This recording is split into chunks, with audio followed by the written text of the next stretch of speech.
Hello and welcome to the Guardian Film Show. Regular viewers will notice something amiss this week. There's something called the World Cup coming up, so the sports team are sharing our studio for the next couple of months.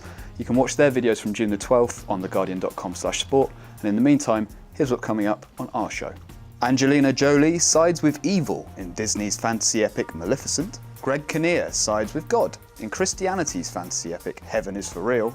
And dick jokes, fart jokes, and occasionally funny jokes in Seth Macfarlane's A Million Ways to Die in the West. But first, let's tiptoe to the edge of tomorrow, a sci-fi yarn that steals Groundhog Day's time travel conceit.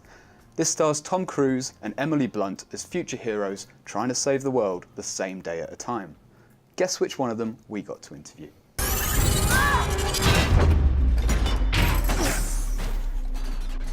You alright, Cage? I think I broke something. What? My back. The only thing I can feel on my lips. Now listen carefully. This is a very important rule. This is the only rule.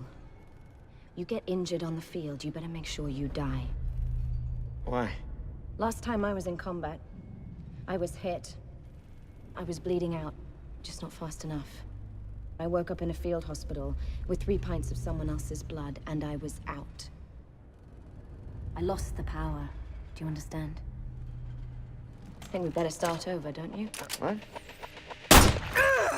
If you know that you die and you're going to come back to life, what would you use that for? What position would you put yourself in? What would I learn? I'd want to learn something, like a new skill. I'd learn how to become like an amazing chef. Something where I'm not fighting or in the mud, you know, maybe like learn how to ballroom dance. Something like that. This might be a bit bleak, but I saw it was more of a way to experiment with ways to die. Oh my God, how morose of you.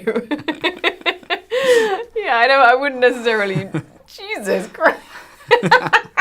I'll let that be your take on it. I'm sorry. I'm trying to save you.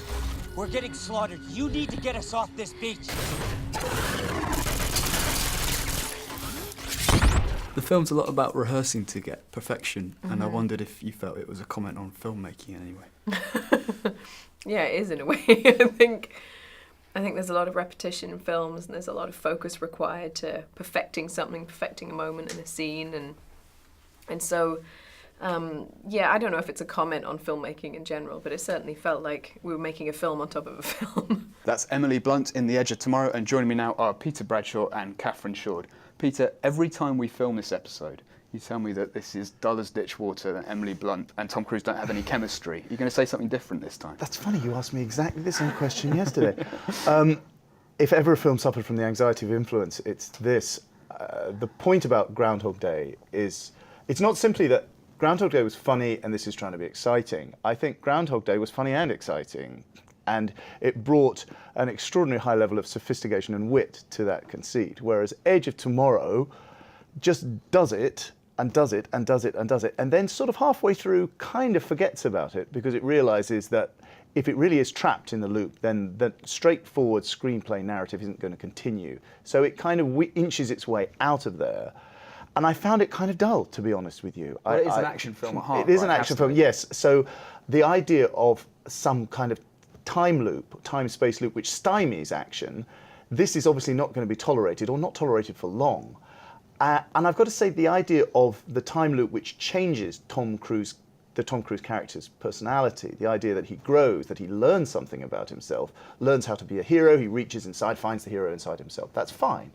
But the idea that him being kind of a bad guy before isn't really dramatized. He is, in theory, a coward, a kind of PR slickster, and a blackmailer. But Tom Cruise isn't really showing that at the beginning. He just looks like a regular Tom Cruise hero, and then he just becomes what we always know what he's going to be. That is to say, the A-list alpha male superstar who kind of wins Emily Blunt's heart. And there are no spoilers there. But I found it unsatisfying. I don't think there's nothing wrong with taking the Groundhog Day conceit. There's no copyright on it as long as you do something else. But inevitably, people coming to this movie surely are going to remember Groundhog Day at every moment, and it's an awful kind of karmic kind of justice being enacted on this movie. I don't know, Catherine, I disagree a bit. I thought Tom Cruise sold the coward quite well as the slick PR guy at the start. Yeah, I thought that was great. I think there's a lot of pleasures in this. I thought you know, it's quite ludicrous, and the aliens that have invaded have got a strangely keen taste for tourist hotspots as their places to lurk. They come down the Thames, and I won't give the plot away, but there's a special bit in They're art Paris lovers. that's great. Yeah, they're art lovers.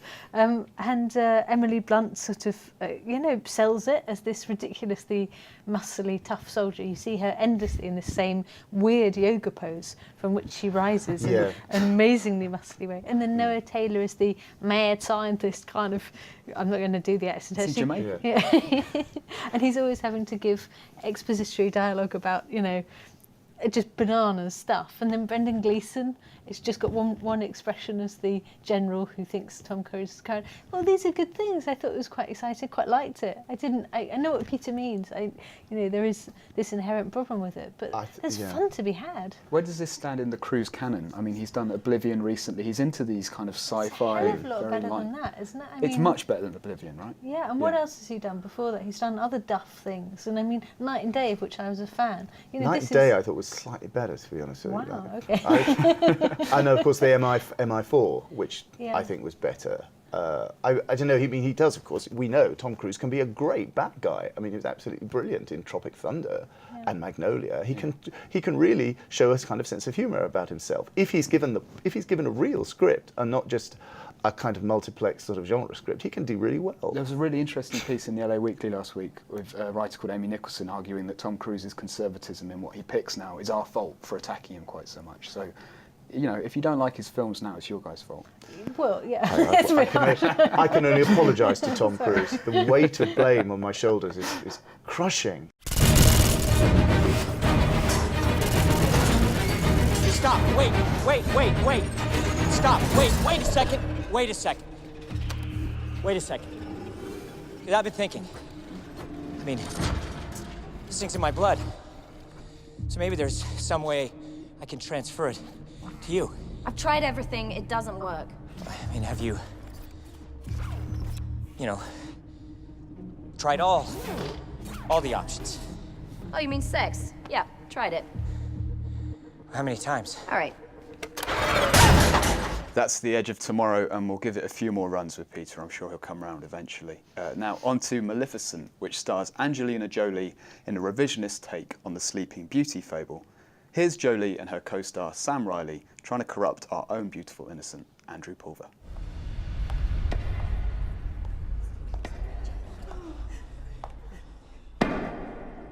Well.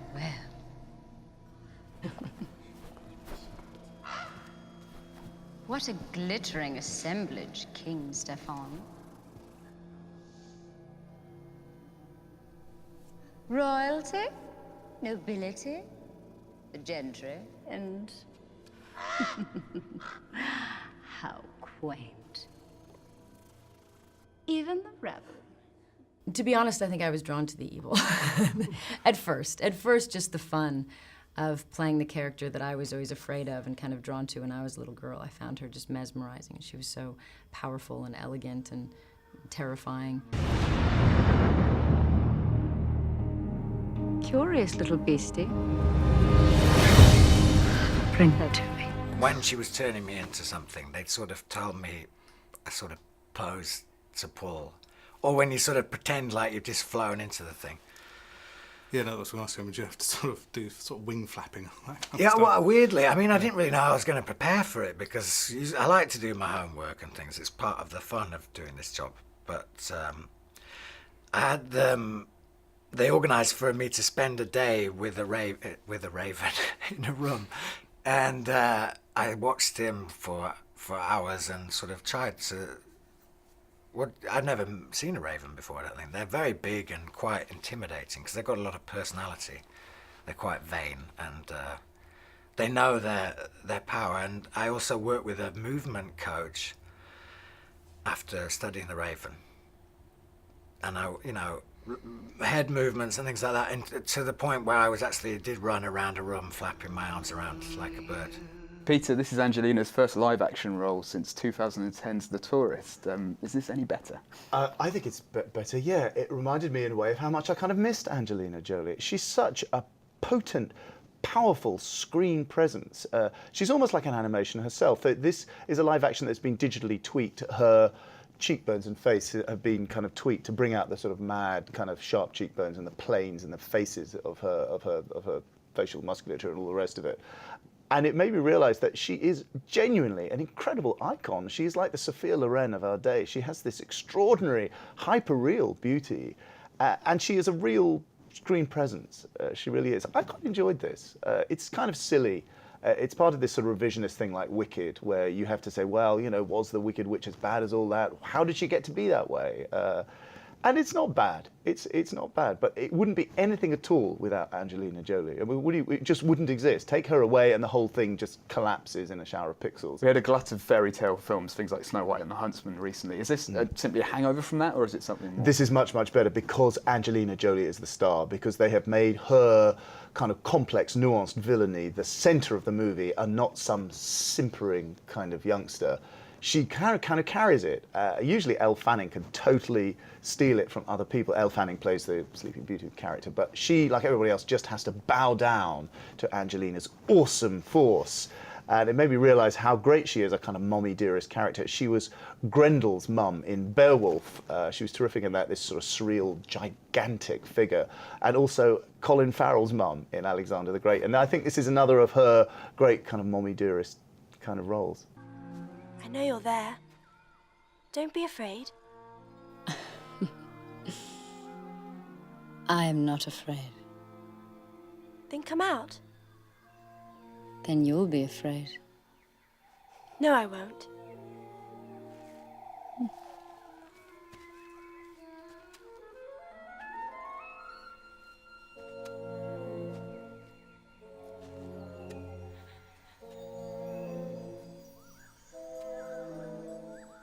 I know who you are.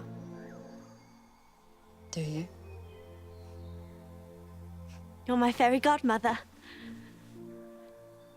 Angelina Jolie making good from bad in Maleficent there. And next up, Heaven is for Real, in which a little boy appears to find proof of God. Let's hope he shares it with the rest of us. The pain that I suffered watching my son that close to death. The hospital said that your son was not expected to survive. Used the word miracle. He saw things that I can't really explain. Your son had a near-death experience. Randall Wallace's faith-based film, taken from the best-selling real-life account by Todd Burpo, follows Colton, a nipper whose near-death experience sends him up into the clouds for playtime with the angels and a chit-chat with the dead. Back on Earth are Greg Kinnear and Kelly Riley playing the baffled parents, trying to share Colton's story with the doubtful masses. But everything he talks about is impossible. We all want to be supportive, but we can't have our town turned into a circus. They don't believe me, do they? Some people might be afraid to believe. Don't you think we need to be talking about this life? For me, Christian movies are like Christian rock, in that if the tune's any good, it doesn't really matter what the message is behind it. Yeah, that's an interesting take. This seems to me a significant jump on from the faith films that one had of about 3 years ago. Things like The Way Back with Dean Cain, there was a sort of little spate of them, which were all of a certain quality, certain undeniable. They were all definitely faith films. You couldn't really see anybody else going to see them. Heaven is for Real is a big leap on in that it's got Greg Kinnear and Thomas Hayden Church, Kelly Riley, Margot Martindale, all proper people. And the scenes in which they are giving it their all, and of course actors love this sort of thing because not only are the films well funded, but they give them enormous opportunity and scope to have crises of faith and do lots of heavy duty acting. Those are pretty good. Thomas Hayden Church is a lovely kind of little bit of vinegar in the mix, as Ange was. He adds a real proper note of sort of workaday scepticism, which is nice. The problem is that it still comes with all the sort of gluey little boy fantasy images. There's you go to heaven with him and see the angels. What's hear heaven them. look like? Oh, it's nice. Yeah? Well, it's a bit like a sort of Athena poster version of heaven. Better than our set today, or? It's pretty similar. Ah. You're there. So is Peter. And there's it's very full of rainbows. It's very like a child would imagine. So yeah, that really lets it down and makes it embarrassing. But apart from that, it's an interesting sort of marker in the way in which faith films are evolving. You know, in 5 years' time, it's possible, I think, to see a faith film that won't look like this. Now, Peter, while Catherine was up in the clouds, you were going the other way with a British comedy called Downhill. Yeah, I've seen this film. I have to very strangely disagree with my colleague Mike McHale, an excellent critic who's my colleague and has seen this film and doesn't like it very much. I saw it and rather liked it, actually. I liked it very much. It is a kind of middle-aged guy reunion comedy, similar to Edgar Wright's The World's End. But it hasn't got the same sci-fi thing. And in a funny way, though I very much enjoyed Edgar Wright's The World's End, I sort of wondered if it could do without the sci-fi dimension, if we could just concentrate on what it would be like if 4 guys just went on holiday and started finding out about each other and themselves. And this is what James Rouse's Downhill does. It's a pretty straightforward sort of faux mockumentary kind of thing. The son of one of them is filming for a kind of project of his own, his dad and his 3 mates, going on a kind of coast-to-coast walk across England, across the lakes and all the rest of it. And it's pretty Route 1. They kind of find out stuff about themselves. They all have crises. But there's a lot of fun in it as well. There's a terrifically good performance from an actor, Ned Dennehy, as this very grumpy, misanthropic guy who kind of hates everyone because he is, of course, privately very lonely. And he's an actor who I must have seen in 1,000 things. And I'm afraid and sorry and ashamed to say I hadn't really noticed him. But he's actually terrifically good in this. And I really enjoyed this. I thought this was a really nice little film. Surrounded by green. Yeah. I'm afraid I put a bit of a dog's arse in it. All right. Mm.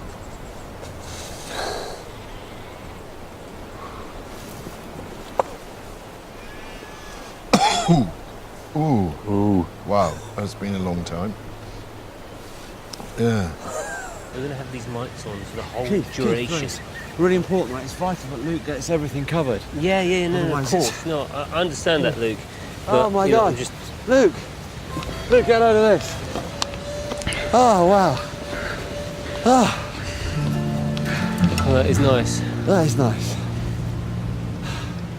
Yeah. Why don't the sheep sort of fall into any of the holes? They've sort of got such good legs, haven't they? Really strong legs.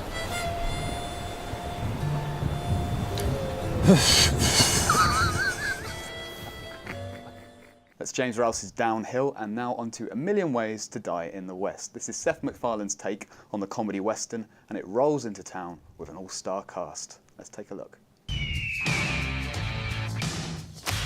Oh, hey, look, it's the ice. Why is it so big? So it doesn't melt. It's actually really interesting how they do it. It's this one company out in Boston that... That went south so fast! The American West is a terrible place in time. Everything out here that's not you wants to kill you. Seth MacFarlane takes his abrasive brand of scatological humour way out west. Here he is as Albert, a cowardly sheep farmer who recruits a gun-toting cowgirl to help him beat the varmints and win back his gal. Charlize Theron is the obliging sidekick. Amanda Seyfried's the one that got away. Liam Neeson and Neil Patrick Harris are on varmint duty.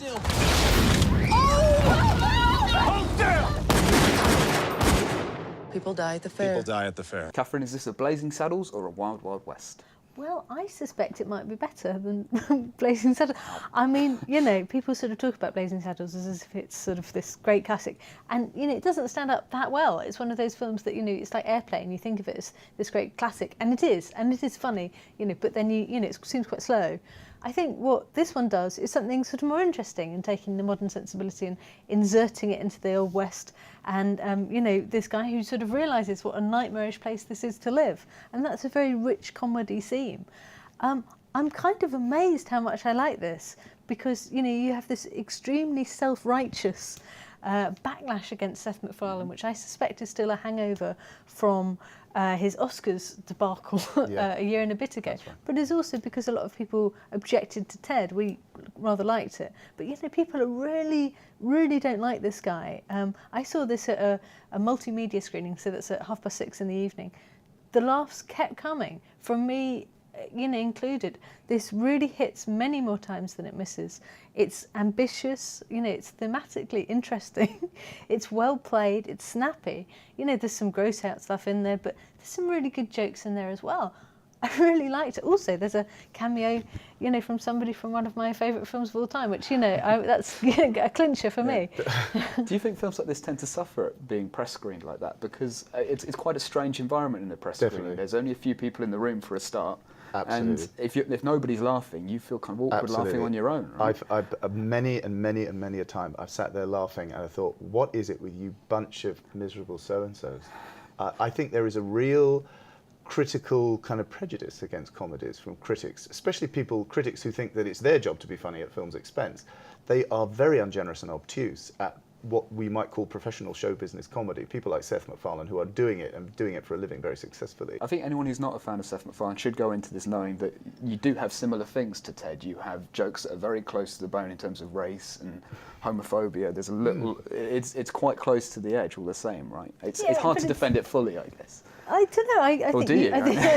I mean, you know, it's within the context. They're laughing at the racism and homophobia of the time. I think that's okay. I mean, you know, no, is that not true? I think it's the same type of joke as Ted, that he pushes it maybe slightly too far and glorifies that process. Yeah, but that's part of the fun of it, isn't it? And I mean, you know, if you're going to have comedy that's endlessly neutered, well, it's, you know, there's limited rewards in that. The one thing I would say that I didn't like about this film is a very vain performance by Macfarlane. You know, he looks great. He looks better than everyone else. He looks fantastic. You know, he's got this lovely top on at one point that makes his body look just amazing. And one of the things about the Tom Cruise film is that one of its merits is that he doesn't get his top off, so you're not distracted by his weird body. You know, which is simply a vanity move. The Seth MacFarlane character, he's shown to be the greatest guy in the world, and you have very unironic speeches where people say, "You're so great, you're so kind, I love you." You know, you're the only sensitive guy in the yeah, whole you're world. so nice. And you know, Charlize Theron falls for him, and Amanda Seyfried's been going out with him, and you know, that's a shame, because that undermines the auteur nature of this, and it is an auteur project. You know, it is one man's vision, and I think it's done really well. We were gonna go check out the shooting gallery over there. You guys want to join? Wait, what? Yeah, it'd be fun, right? Oh, yes. And let's make things interesting. A nickel a target. You know, that's actually a little rich for my blood. How about a penny?